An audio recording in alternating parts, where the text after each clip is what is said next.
Well, good afternoon. Thank you for tuning in to the Raymond Hall Show. I am your host, Raymond Hall, and it is absolutely a wonderful blessing to be here with you again another week. It seemed like the weeks go so fast, but I look at that as a good thing. That means we seem to see each other a lot more frequently. Our in-studio guest today, I'm joined by a dear friend and also director of the conference local lay for the Southern California, for the AME Church. We have with us some call-in, if possible, Dr. Bells Weber, who's the president of the Southern California lay, will be calling in, as well as some other guests. Our show today, our service service is our banner, and we're always going to be talking about service. And some people try to get around the church. We're not going to be like some organizations. There's no separation here between service and service. Some people will serve in the military, and some people will choose not to be a part of the active military. Some people serve in school systems, teaching, and some people serve in other ways. Well, here we are a part of the faith family. And their faithful service is a service that has been with us from the very beginning. Yeah. And no matter what you say, everybody's family is rooted somewhere in a faith community. If you didn't believe in a faith community somewhere, you just sit right where you are, lay right where you are, and wait for your dying day. When you get up and take a step somewhere, it's because you have faith in something in your life. So our show today is on faith. There's a special event coming up on the 27th. It's going to be a very big event. We're going to talk to the director of the lay activities about that most of the day, but we're going to come across a couple of things first before we get into that. I want to welcome you and thank you for taking the time to come to be with us. Thank you for the invitation. Yes. Our show today is brought to you by Clear Path, and Clear Path does a lot of things in the community.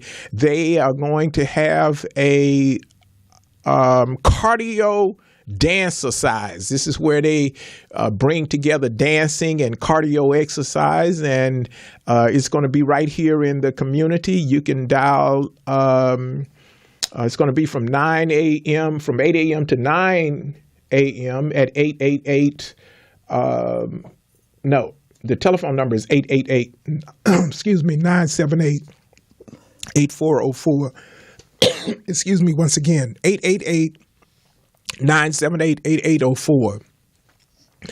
And also they are going to have a CPR event where they're going to teach you CPR and first aid. So that's going to be here in the community again. So call the people down there at Clear Path. Tell Dr. Barnell Payne that you heard it on the Raymond Hall show and you want to get involved in that dance, cardio dance exercise, and you want to take that free first CPR. In our Veterans Corner today, we want to get just touch on some things. In our Veterans Corner today, I went to a class and the instructor looked familiar. So we got to talking and found out that he was familiar. We came together through a man named Mr. Donnie McGuire. And Donnie McGuire was a veteran. He and I got together because he was one of these people that was he would help a veteran no matter where he was. It didn't bother him what state he found him. So he was he worked on the docks. I don't want to say longshoreman and misspeak, but I know he worked on the docks. At one time he was a professional ball player. He was also a veteran, and he used to pick veterans up that would not go back into the VA. At the time, the VA just wasn't as friendly as they was. And he ran across a vet that just would not go, and the VA was okay with it because every time they tried to help him, whatever they gave him, he'd sell it for drugs. So Donnie came to me, and we finally talked the man in. I found out that Mr. McGuire passed in 2014. So in our Veterans Voices segment today, we want to recognize Mr. Donnie McGuire. His company was called Vets on the Move. And he did everything he could to help a veteran that if he saw that he could help, he would stop what he was doing to help someone else. So to me, your legacy is what people may think of your service after you leave here.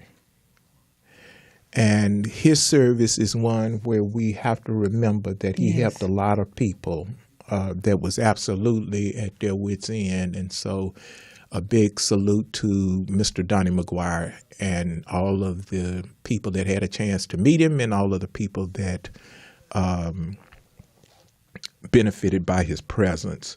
So with that said, we're going to get into our feature segment, and we are going to talk with Jacquelyn DuPont Walker, and we're going to let her introduce delay to us and just tell us something about this event that's getting ready to take place. Thank you. Now tell me where I should be looking.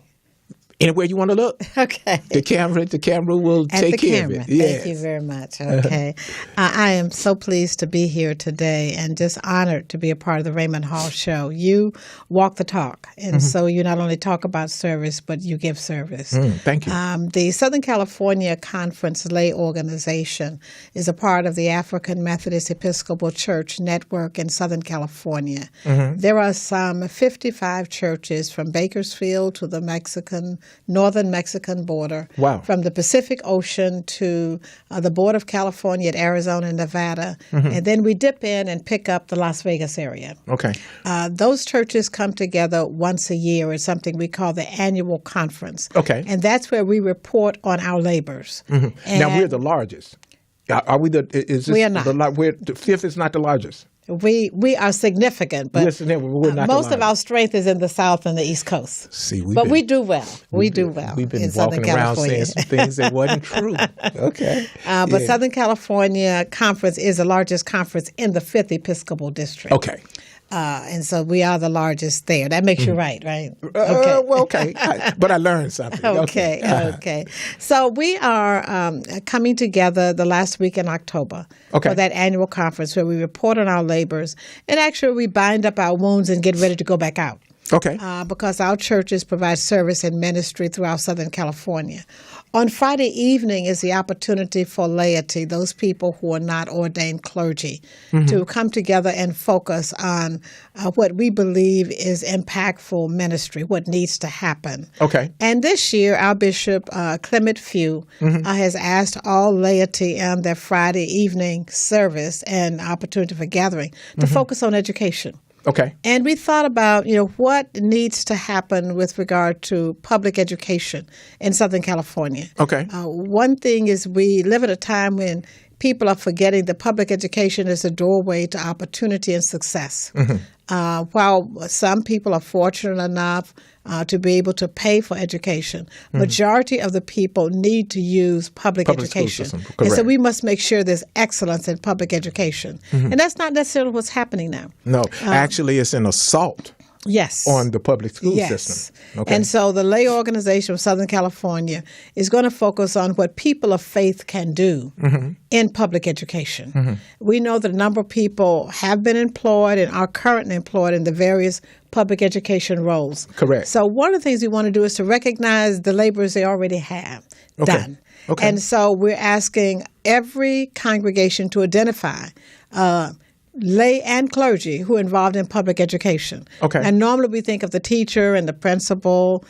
Sometimes we think of the school board member. We're saying include the person who works in the lunchroom. Everybody. Include the person who is making sure it's a clean campus. Right. Include the driver who is bringing them to and from school. Correct. Because each one of them has a role. Just as Ephesians says to us, every part of the body has a role. Correct. And we want to recognize all of those who have a role. And then say, what is it we need to happen? When you and I went to school, our parents didn't have to worry about whether we were coming home alive. No, that's true. Now parents have to worry about whether their kids will live through a day in school. That's trauma. Yes. And so we're talking about having trauma-informed schools. And trauma-informed schools can be de-traumatized in many ways when we are involved, when we bring the sense of calm, when we bring the extra arms, legs, and eyes to hug the young person who lives in a traumatic situation, to recognize the needs of the foster child who has nobody to really take the time and give them special attention sometimes. Right. For those who live in neighborhoods where they have to fear for their own safety, going to and from it, even at night. Now, is to address the trauma? Are we talking individual effort? Everybody should individually look at the fact that our kids are being traumatized. We think everybody's already looking. Okay. The question is, what do we do about what we're seeing? Okay. And so we're is that going to be an suggesting organized event? Churches have a role. Churches can adopt schools. Churches can house schools. That's a good idea. We're saying that individual educators have a role. They can find ways to invite people in to volunteer individually. Okay. We're saying that many of us can find organizations who want to do something, it ties into their mission, and get them involved. So we're saying that, and sometimes we see them in our own church schools and Sunday schools. That's true. We see the child who is acting out, the one who appears to be defying authority for no reason, the one who appears to be angry, or the one who appears to be staring blankly in space and no emotion. Right. That doesn't make sense. But what happens when a child is traumatized, and we're going up to 18, they feel abandoned, they feel unappreciated and unloved. You know? They feel as if survival is more important than learning.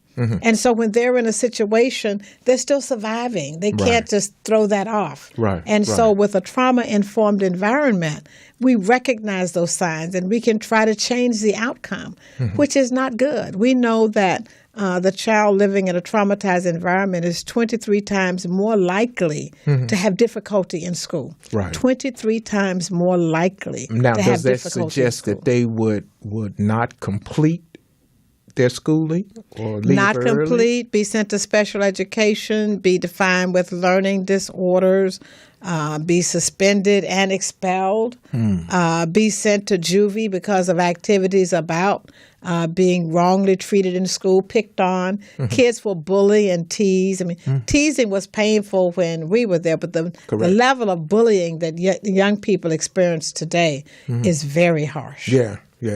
Bullying when I was in school, the worst you could get would be in a fist fight. Right. And that didn't last long Right. because somebody was going to break it up. And the biggest, it wasn't even a fight, but the biggest issue after that fight was when you got home and Mama heard about it. And along the way, everybody else would hurt. Yeah, you're going to get dusted along. Yes, when Mama got. yes. So now, is it something that you take to community organizations, or you just adopt a church? Can you go to, like here in Los Angeles, we have the neighborhood councils.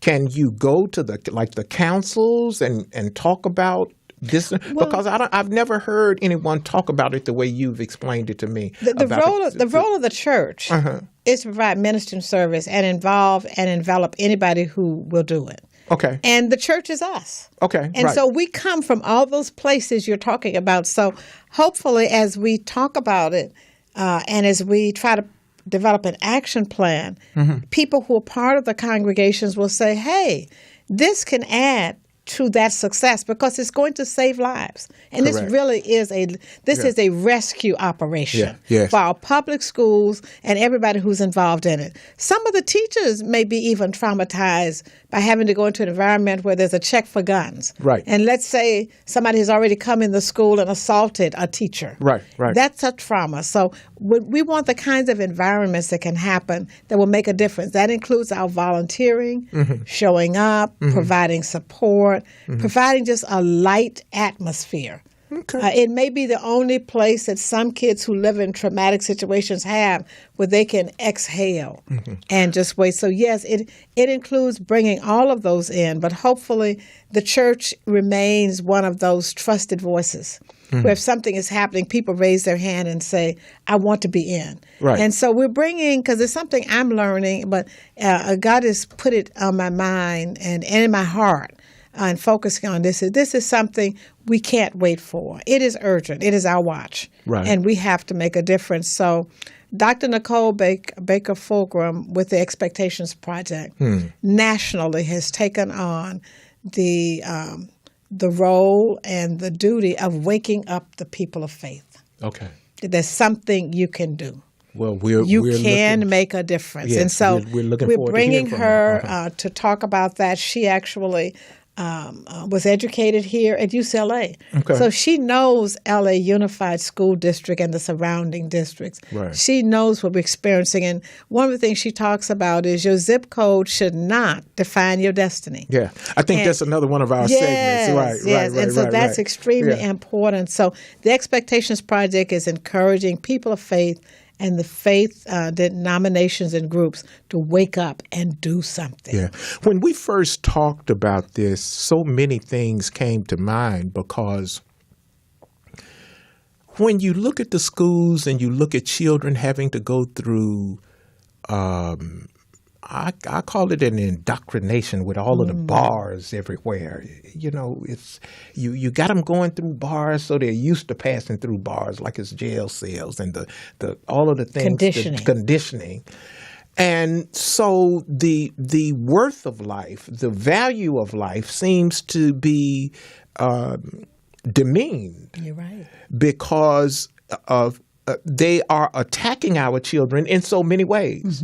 So if you can have an outrage about whether someone stands or kneels for a flag, there should be a tsunami of spiritual discourse when it comes to one young life lost. Exactly. And we're losing them through drugs. We're losing them through a lack of education because everything you and I understand when Paul said he's a slave, he's enslaved. Now he's on this journey and he said, y'all can't do nothing to me, I'm a free man. Okay. But then he calls himself a slave. And what that tells me is that we can be enslaved even today. People don't want to hear that, but we can be enslaved today with anything that enslaves us. That we allow to enslave to make our master. So if we have poor schools, the fruit of poor schools is going to, let me try and find a better word than enslave us, but it is going to... It makes the point. Entangle us. It makes the point. Okay. Yeah. So we're losing children that way. We're losing children through the violence, both the children to children, young people to young people, the police to young people, the whole thing. We're losing children to poor health and those kind of things. So when we were talking earlier, and you were saying your zip code should not dictate your destiny, it just opened up the door for me to see that this is not a single lane issue. That's right. That's right. This is something that everybody with the talents that you have, you're going to have to use that talent. No one should be afraid of service because only because of service are any of us here. People did not deny that they were going to go through something in their lives. People have just come to understand it's how you go through it. Yes. The posture with which you go through something. Yes. And if I look at a mountain, that mountain is big to me. But if I look at the mountain and remember that someone says there's nothing that's too big for you with me, I'm comforted. Amen. That's right. Amen. I'm comforted. And you know, we're not just talking about it. Mm-hmm. It's important to know what can be done. Okay. And so we have responders and those who will help to motivate us to work here in our community and neighborhood, Southern California.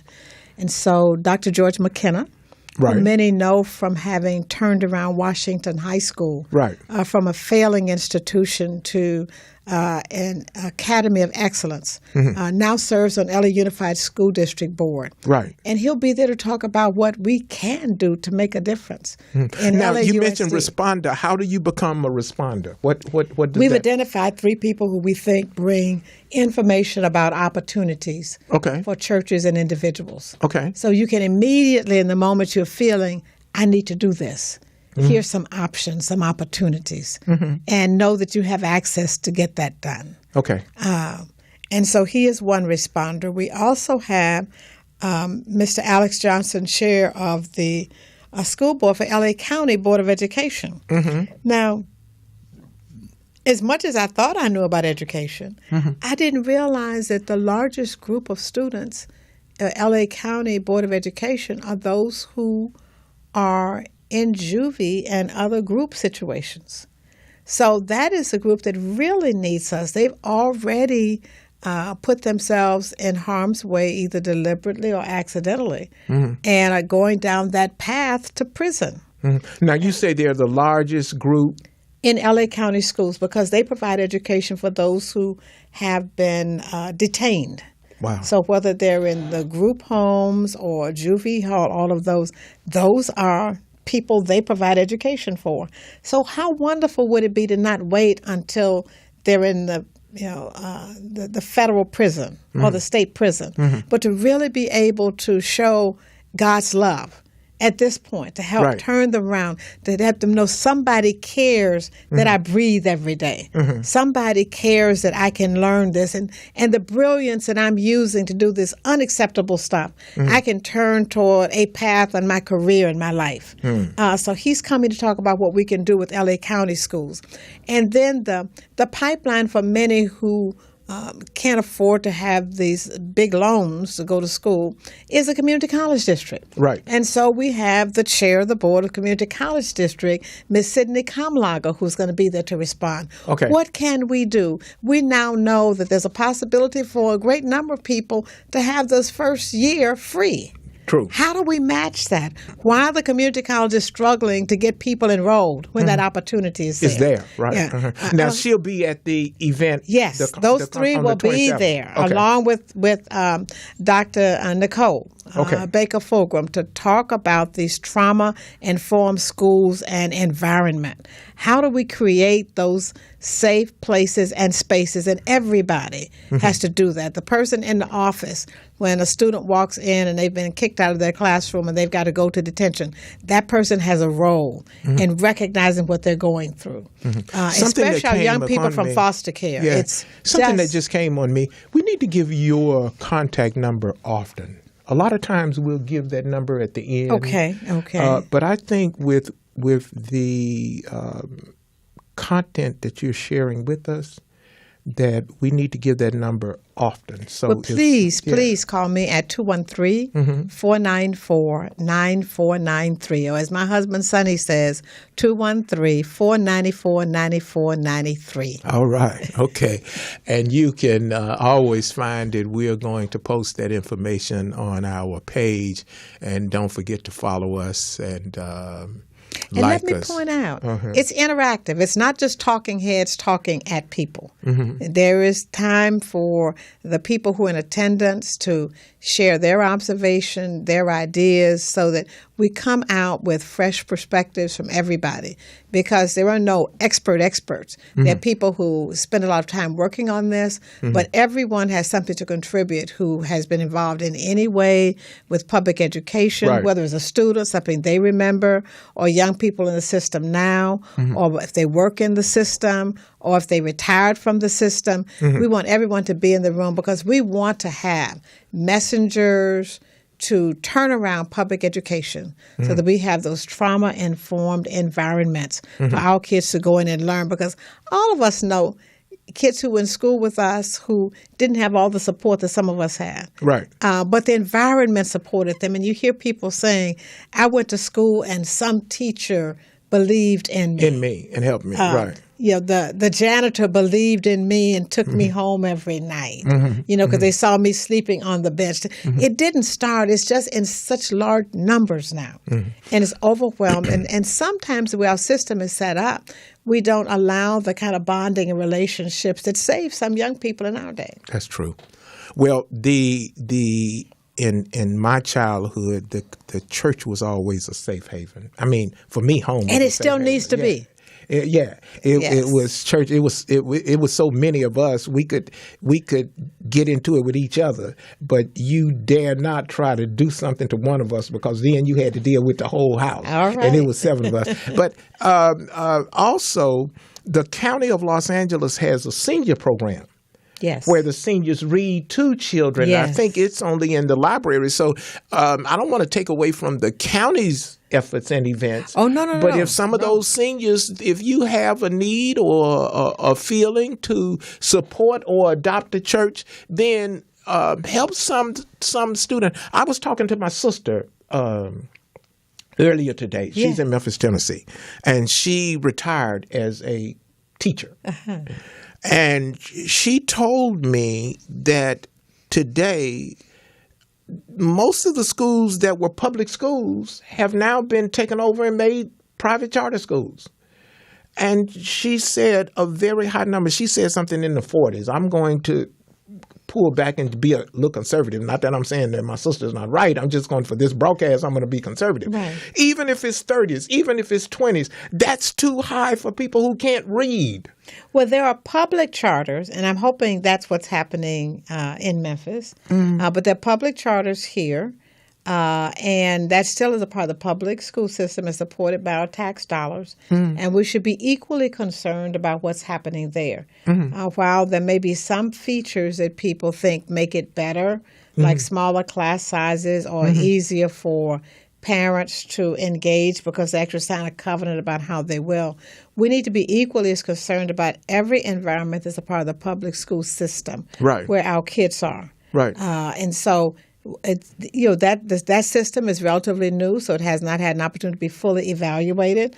Some would say the test scores are not, more outstanding necessarily. We know we have things like the community of schools where USC in our neighborhood here has invested in about 8 schools, and they work with young people over a period of years to prepare them for college. Right. Not everybody has that opportunity. So where that opportunity does not exist, we need to try to provide some kind of connection to excellence for young people, no matter what they're going to do. Yeah.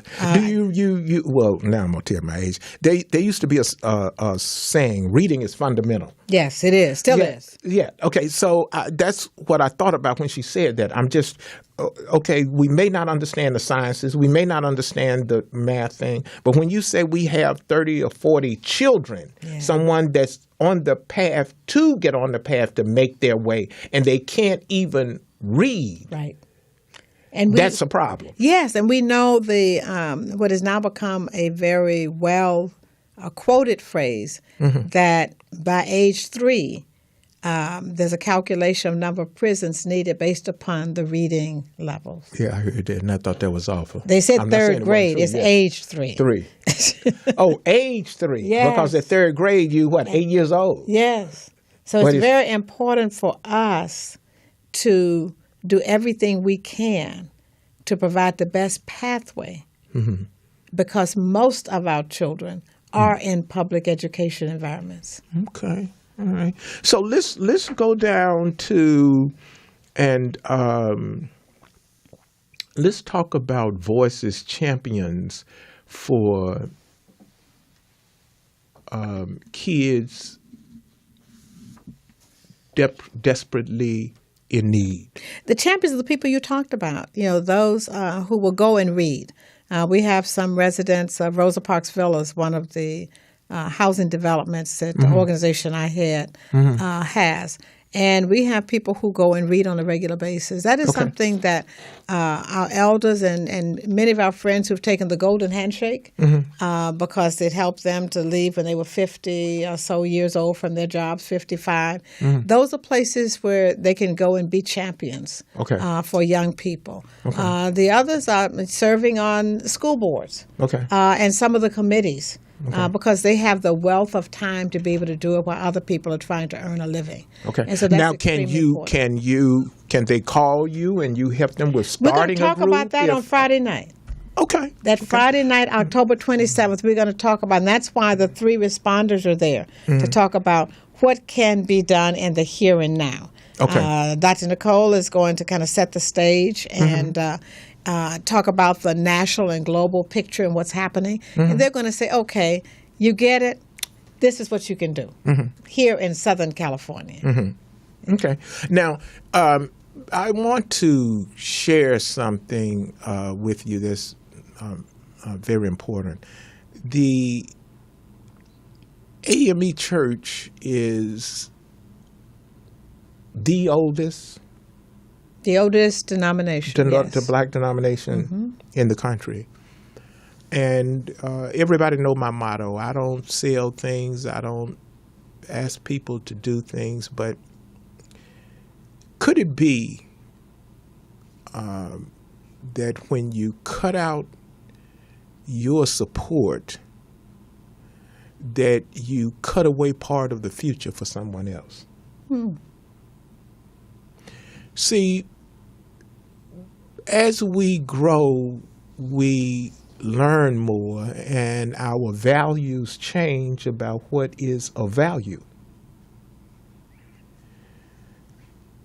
And let's look at it another way. We're talking about education and we're talking about children.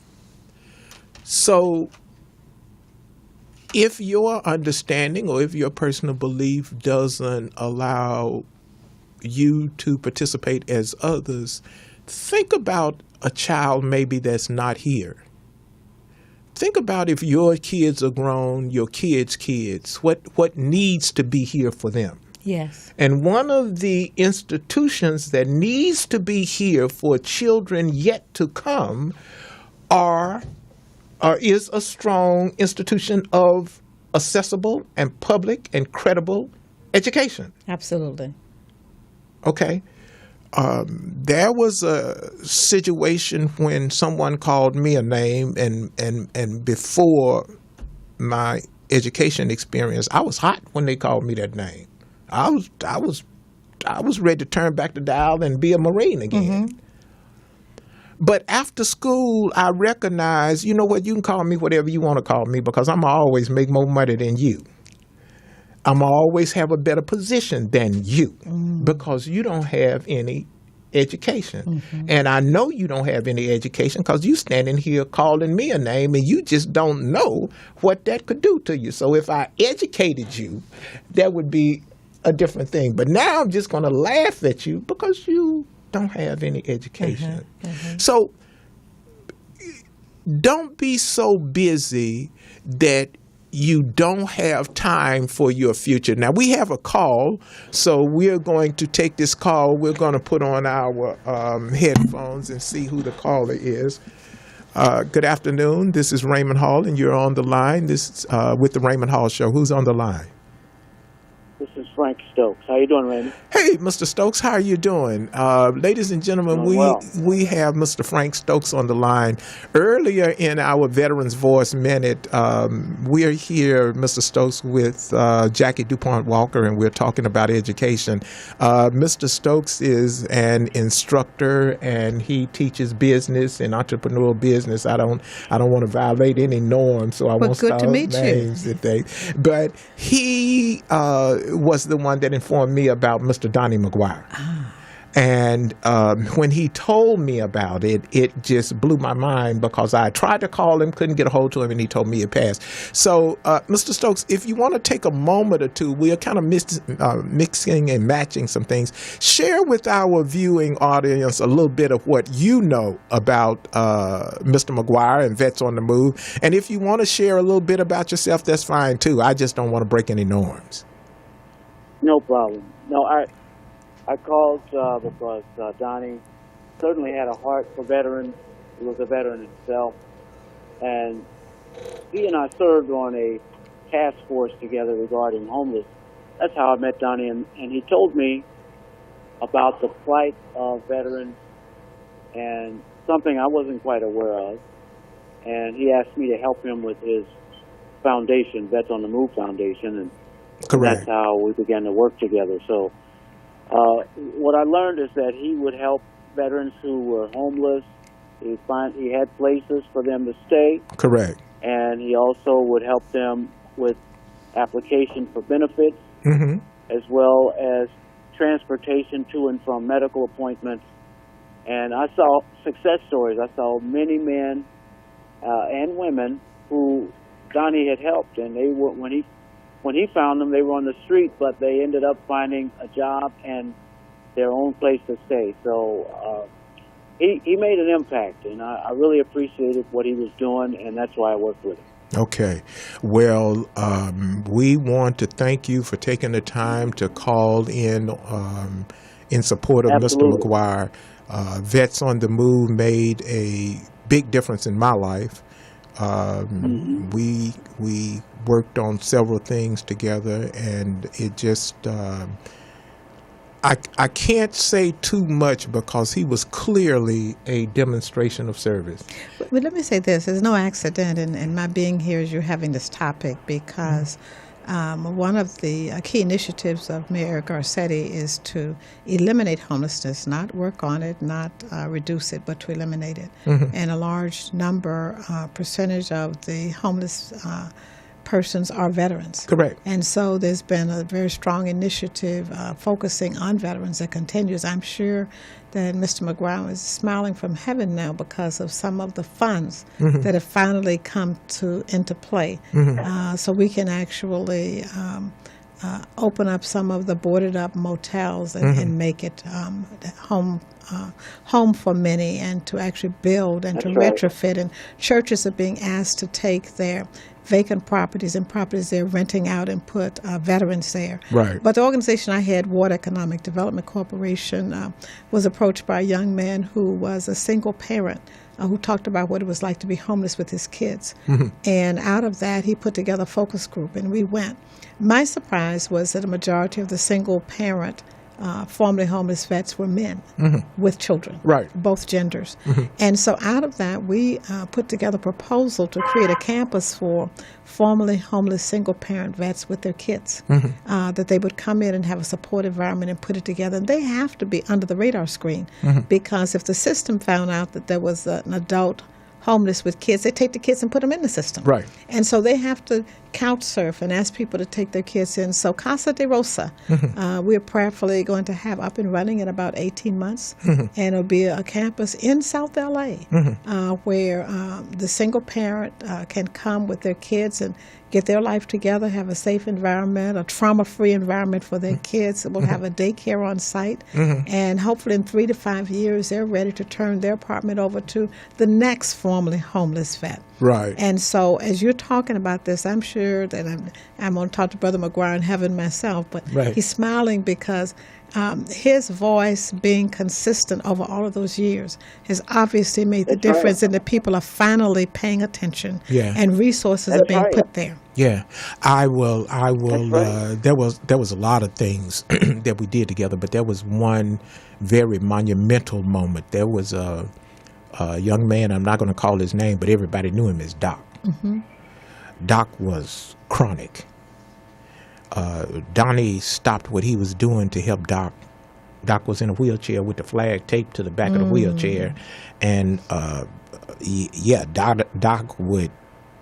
Doc was chronic. Yeah. I'll say that. The VA had him in a system that don't give him nothing, because whatever you give him, he's going to sell it for drugs. And Mr. McGuire didn't let that deter him. Wow. He talked to me, and there was a man at the VA named Mr. Soto. He's passed on now.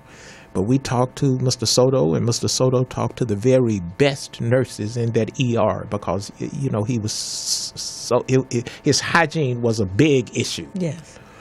And those nurses cornered off part of that ER and took care of him, processed him. And Doc wound up staying for the mental health treatment. Praise God. And it's a nurse came around and told me, Mr. Hall, I got somebody I want you to meet. And she said, his name is Doc. And I told Doc, I said, I asked her, I said, is he so and so? She said, yeah. So I already know Doc. You need to ask Doc about me. And so Doc, he talked about for years how he would be dead if it had not been for Donnie McGuire and the work that he got him off. So here we are, 3 people several years later recognizing him for the work that he did and letting it be a forerunner for some of the things because people are finally listening. Well, Mr. Stokes, what I know about Donnie is he made that his life. He traveled to Washington to advocate for homeless veterans. That's true, he did. And also for the many that had been turned down for medical benefits, which all of these things Donnie was advocating for finally have come to the surface. Yes. Mm-hmm. So, he was that voice crying out, and I appreciate him being there. Okay. Well, we want to thank you for taking the time to call in, and I'm sure I will be seeing you next week. And okay. Look forward to it. Okay. Thank you for calling. Right, thank you. Bye-bye. Sure, bye-bye. Okay. That was Mr. Frank Stokes on the line with us. That was from our Veterans Voice. So we're coming up on the last 10 minutes or so of the program, and so we are going to have some few last minutes. We want to get quickly. We want to be sure to give the location for the... Yeah, well, that's what I'm saying. We're going to come up to the... we want to do takeaway moments. And this was important. Something everybody can do. What will you do? Well, we hope that you will come and be a part of the think tank. Okay. On Friday evening, October 27th. Okay. The Hilton at LAX and the main ballroom. Okay. At 7 p.m., Friday, October 27th. There is good public transportation to get there via bus and even the Green Line that will connect to come there from the airport area. So at 5711 West Century Boulevard in Los Angeles. Okay. Very, very important. Now, is there an event fee, admission fee or anything? There is no admission. Okay. We want people to be a part of the town hall discussion. Okay. Now, remember, this is about education, and this is about the future. We've got people giving service. Everybody is giving service with an understanding of what their contribution means and how much it helps the situation. So write that down, put it on your calendar, put it in your phone, do whatever you need to do, but just go and listen, and maybe something will open up a door of thought or consciousness to you, and you'll see how to get involved. God is calling, and the only answer is yes. Absolutely, that's it. And so we ask you to be prayerful as you come. Okay. Because we just believe that there's just an army of people that God is calling to this work. Okay. There's no accident that we are doing it at this time, and we're not just rescuing children of the African diaspora. We're rescuing children in the system. Okay. Even as we talked about the veterans and the veterans' children, if you are with a parent who's homeless, you're traumatized. Right. When you go to school and they give examples of daily living, you have a different set of examples. So the answer you give is right for your situation. It may not be, quote unquote, right by the standard test score. Right, right. And so, yes, the answer, only answer is yes. Okay. Let me add just a little bit to that. You know why people mad at all of us? It's because no matter what obstacle throughout the eons of time that has been thrown at us, put in our way, we have still overcome. Yes. Before the song was a song, We Shall Overcome, it was a communique of the Spirit. So what your thought is, the answer is, will my effort make a difference, is yes. Whatever it is, is yes. You may not see the yes, but the answer is yes, and he who created us know when and where your effort will bear fruit. That's that whole thing about faith. Now, this is the Raymond Hall show.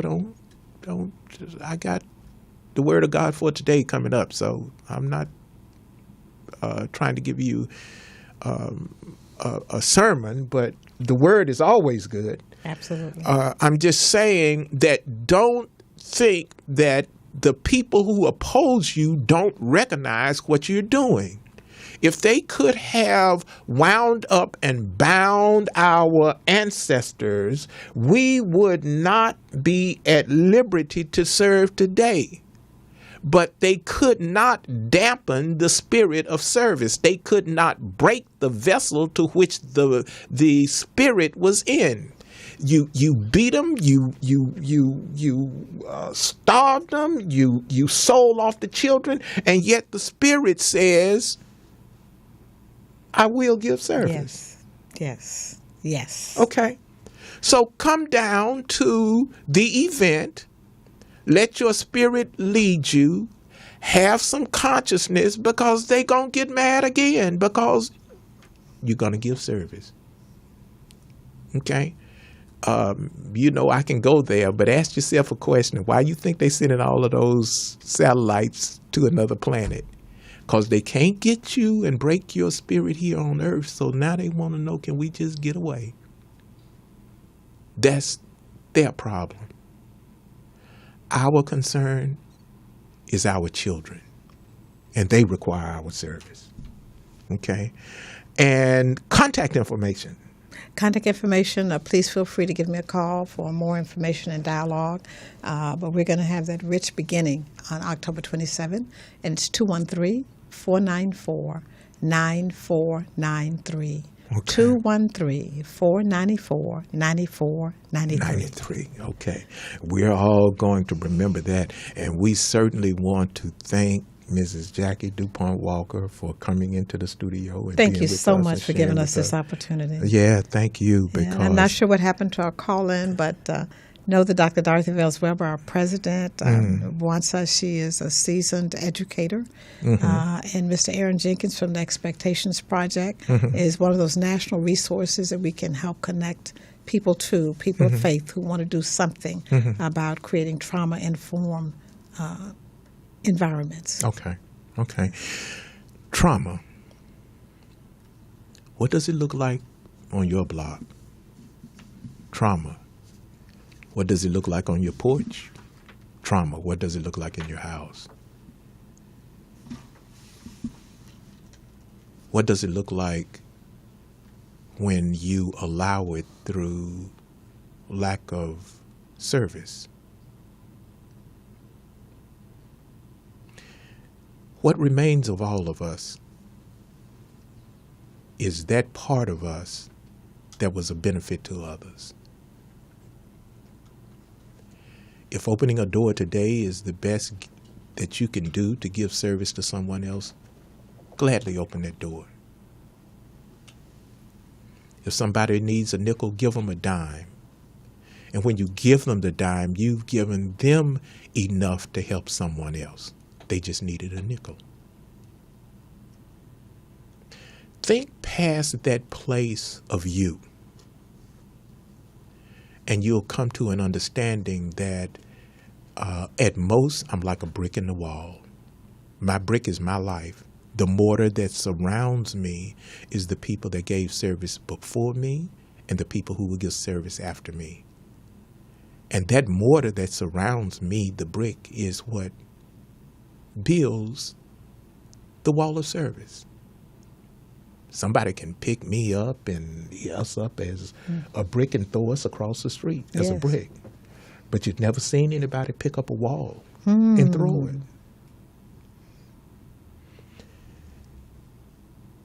Think of it another way for faithers and believers and those who give the work. He who created everything before he created us. so that everything we would need would already be available to us. That means there's nothing that's outside Yes. of helping us. That's it. So I'm going to leave the last word with Jacquelyn DuPont Walker, and give us your parting words, and last time give us that contact number. Okay. Thank you, Brother Raymond Hall. And we say to everyone who is watching and listening, you're being called into service.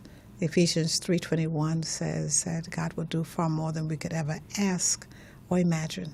And so if something is tugging at your heart, we need to see you on Friday evening, October 27th, when we kick off the movement, the Messengers for Public Education. Whatever the pain you may have felt in it, whatever the challenge, whatever the idea that someone rejected, the idea you want to carry on that you didn't complete, this is the time for you to come together, because we can make a difference not only for the people who are currently in the system, but for future generations. We know this is our watch, and we don't want to fail our watch. If you have any questions, call me, 213-494-9493, Friday, October 27th, Hilton at LAX Airport, 5711 West Century Boulevard, 7 p.m. Okay. We look to see you there. Okay. Thank you very much. And I just thought of something. I would be absolutely remiss if I didn't mention Dr. J. Arthur Rumpf. Oh, yes. The pastor of Grant, AME, LA.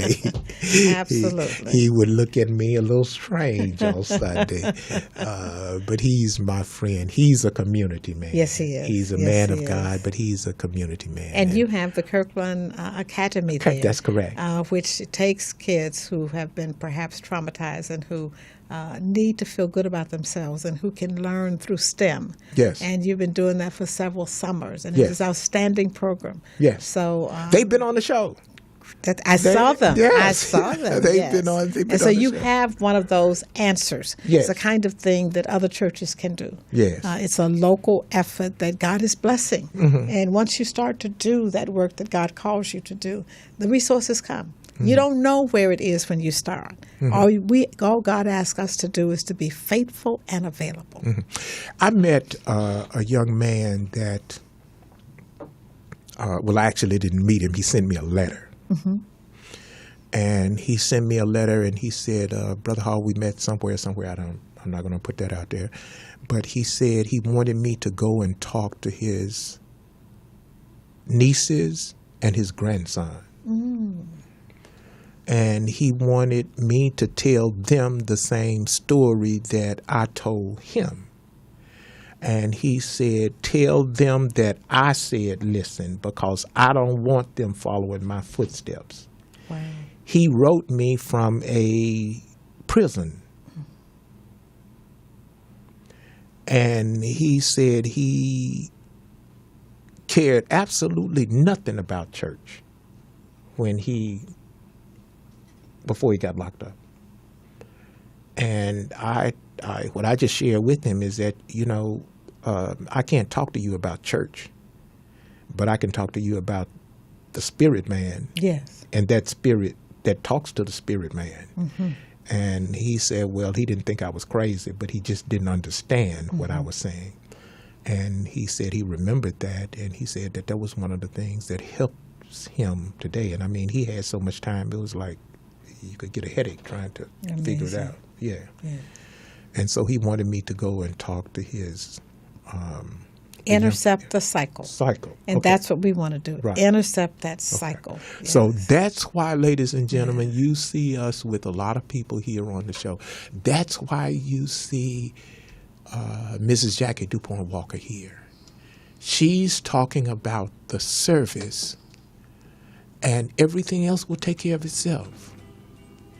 This is Raymond Hall at the Raymond Hall Show. We want to thank you for tuning in, and we will see you next week. Have a good evening.